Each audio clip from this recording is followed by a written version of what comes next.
আমার এই হাত দিয়ে আমি দুই একজন মানুষের জানাজা করি নেই, এই হাত দিয়ে অনেক মানুষের জানাজা, অনেক মানুষের লাশ আমি কবরে নামিয়েছি, অনেক লাশকে আমি নিজের হাত দিয়ে গোসল করাইছি, অনেক লাশের খবর আমার কাছে আছে। আমি নিজে জানি আমার গ্রাম সিরাজগঞ্জ এনায়েতপুর থানা রূপসী, এরপরে শিবপুর, এই শিবপুর গ্রামে কবরস্থানে একটা লাশ আছে, যেই লাশটা ইন্তেকালের দিন, যেই দিন ইন্তেকাল করছেন, ইন্তেকালের দিন নিজের গোসল নিজে করছেন, নিজের কবর নিজে খনন করছেন। আমার অষ্টা কি বুঝাইতে পারছি? ইন্তেকাল যেদিন করছেন সেই দিন নিজের গোসল নিজে করেছেন, নিজের কবর নিজে খনন করছেন। বুঝে থাকলে বলুন আল্লাহর সাথে সম্পর্কটা কেমন? তাহলে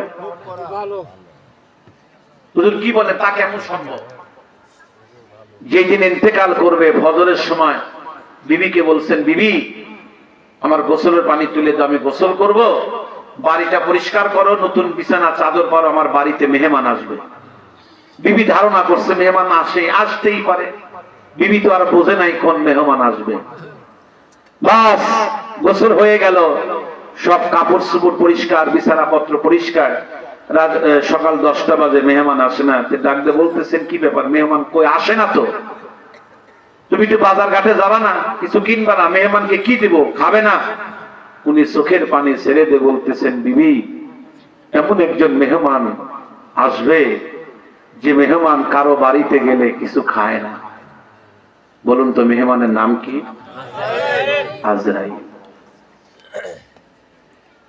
10টার দিকে উনি কোদাল চাইলেন, বিবি কোদালটা কই, কোদাল দাও। কি করবেন, কাজ আছে। বিবি এখনো বোঝে নেই। কোদাল নিয়ে উনি কবরস্থানে গেছেন। কবরস্থানের সাথেই মাদ্রাসা, সেখানে আমি ধারাবাহিক ভাবে মাহফিল করি। ওনাদের আজীবনের জন্য দাওয়াত, যতদিন বেঁচে আছেন হুজুর আপনি বয়ান করবেন। কয়েকজন শিক্ষক নিয়ে এই কবরস্থানের সামনেই গেটে প্রবেশ করে এক কোদাল খনন করছে। হুজুর আমার সময় নাই, আমার বাড়িতে তো মেহমান আসবে, আমি ইন্তেকাল করলে আমাকে এই জায়গায় রেখে দিয়েন। এই বলে ডান পকেট থেকে একটা সাবান বের করছে, সাবানটাও হুজুরের কাছে জমা দিছে, এটা দিয়ে গোসল দিয়েন, কারণ এটা আমার হালাল টাকা দিয়ে কেনা, আমি কামলা বিক্রি করে সাবানটা কিনেছি।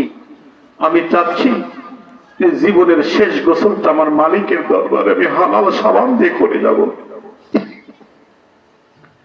এই পকেট থেকে কাপড়ের কাপড় বের করছে, যে এই খেতে আমাকে কাপড়ের কাপড় দিয়ে, এটা আমার হালাল টাকা দিয়ে কেনা। এই কথা বলেই চলে গেছেন। বাসায় গিয়ে সকলকে নিয়ে নসিহত করছেন। নসিহত করতে করতে উনি উপর দিকে তাকিয়ে শুধু বলেন, লা ইলাহা ইল্লাল্লাহু মুহাম্মাদুর রাসূলুল্লাহ, এই বলেই চোখ বন্ধ করছেন।